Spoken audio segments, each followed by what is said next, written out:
Jairzinho Rozenstruik versus Augusto Sakai takes place this weekend in the main event of UFC Fight Night Vegas 28, Rozenstruik versus Sakai, and I can't wait. I kind of can wait for the main event. It's not a good main event, let's be real. I mean, the card itself has actually got some pretty fun matchups on there, but the main event, it's just not a main event, in all honesty. But it is Jairzinho Rozenstruik versus Augusto Sakai, two top-ranked heavyweights looking to bounce back against each other. Only one can continue their pursuit of the heavyweight title, get back in the mix with the top guys in the heavyweight division, and reinsert their name in the conversation of other names like Alexander Volkov, Cyril Gane. I know that Jairzinho Rozenstruik just lost to Cyril Gane, but the way the heavyweight division works, you win a fight and you're coming off a win, you might need like two more after that to get towards some kind of position for a title elimination bout. We'll see how things go. I know there should have been a bit of a hold up with Jon Jones moving up. Now that Jon Jones has decided that he needs a whole other year to get ready for Francis Ngannou and not wait for Ngannou to lose to a random heavyweight before he comes back, he's actually waiting for Ngannou, not for some random heavyweight to beat Ngannou, of course. He just needs another whole year. Maybe that's a good sign for some of these heavyweights to get back in there, because Jon Jones will not be a guy holding up the title of the division.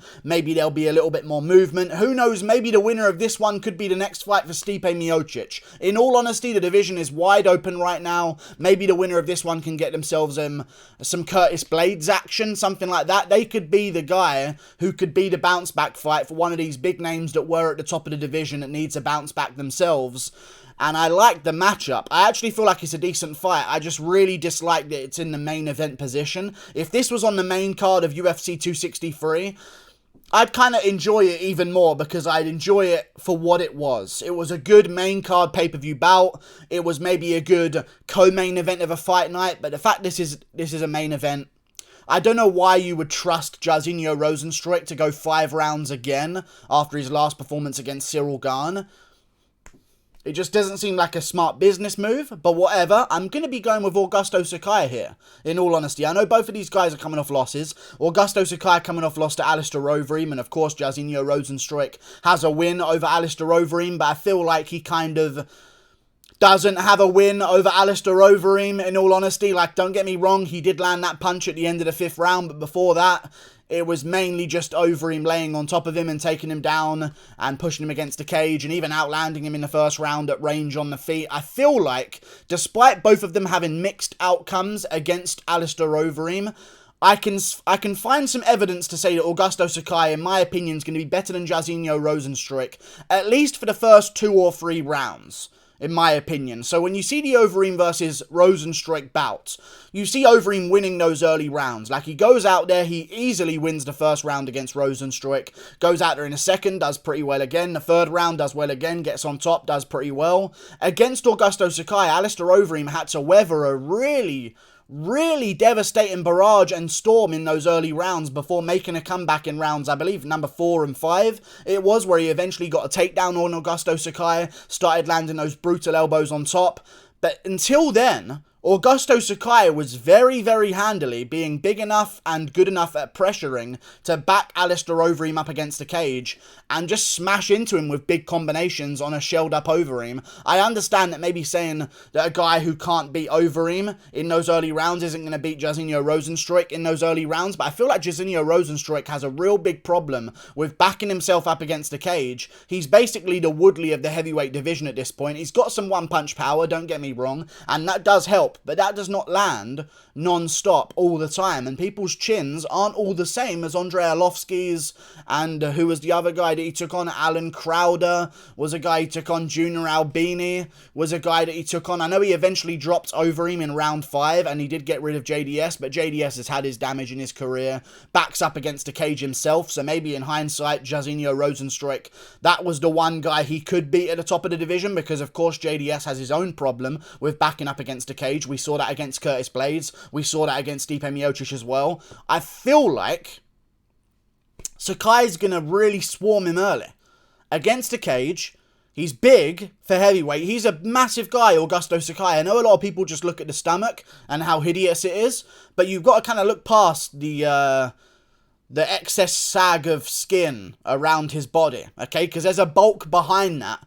He is a big, strong man for the heavyweight division. I believe 6'3", towards the deeper end of 6'3". I know it says Jairzinho Rozenstruik is 6'4". Jairzinho Rozenstruik is about 6 foot, maybe 6'1" at most, I would argue. But I'd say around 6 foot for Jairzinho Rozenstruik. And I feel like Augusto Sakai is going to be too big for him. Push him up against the cage, wear on him in over-unders, and just use knees on the thigh, punches to the body, little elbows in close, little combinations in close as well, and just keep putting the pressure on Jairzinho Rozenstruik and being smart and educated when he is at range, which I feel like Augusto Sakai kind of is. Like, Augusto Sakai, he kind of doesn't really get clipped with big shots at range, in all honesty. Like, when he does lose, maybe he gets tired in the later rounds against Alistair Overeem, and there's other fights, of course, that he's lost in his career, but I feel like, typically, you rarely see him out of position on the feet, even against guys like Blagoy Ivanov. Ivanov should have won that fight in some people's eyes because, of course, Augusto Sakai grabbed the cage and the referee didn't take a point away. And if the referee did take a point away, then Blagoy Ivanov would have maybe rightfully so got the decision. But Augusto Sakai at range stayed pretty calm, threw his kicks, kept his chin tucked, didn't leave himself out there in the open, landed good shots of his own. I think he sees a real potential chance here against Jairzinho Rozenstruik in a guy that he can just bully against a cage that he doesn't really have to go out in the open against, in all honesty. Like, you see the fight with Marcin Tybura, who's a guy in the co-main event of this very card fighting Walt Harris, who's another ranked heavyweight contender. Marcin Tybura is a really good fighter right now. He's on a win streak right now. He's done very well against a lot of opponents. I know he got finished by Derek Lewis, but he did extremely well against Derek Lewis in their fight. He did pretty well, I want to say, against Junior Dos Santos as well in their fight. And I feel like Marcin Tybura, you watch that fight again, Augusto Sakai just batters him against the cage.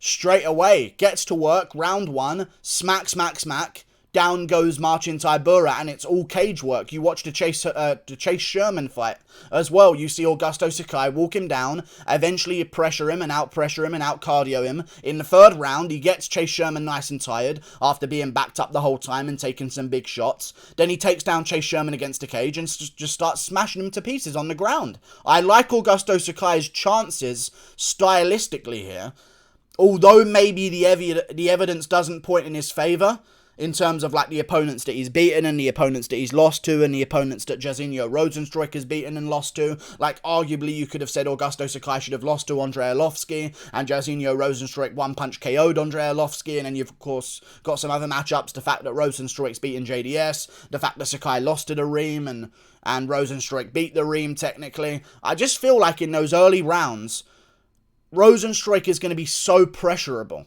And I think that Augusto Sakai is going to really badly pressure him and start beating him up.